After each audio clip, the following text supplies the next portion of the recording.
बिस्मिल्लाहिर्रहमानिर्रहीम। अस्सलाम वालेकुम व्यूअर्स, मैं हुसैन खान, आप देख रहे हैं नेचर ब्लॉग्स। अभी हम देखेंगे गाँव के हरे भरे खेतों के अंदर यानी सरसब्ज़ बागात के अंदर लगे हुए कुछ ट्यूबवेल और उसका ठंडा पानी बहता हुआ।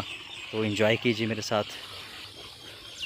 परिंदों की आवाज़ें भी हैं साथ में। बहुत खूबसूरत माहौल है, बागात हैं हर तरफ, पुरसकून माहौल। और ये है ट्यूबवेल। इसकी सतह काफ़ी गहरी है, नीचे है, देखिए मोटर भी लगी हुई है नीचे। पानी की सतह यहाँ पे बहुत नीचे है।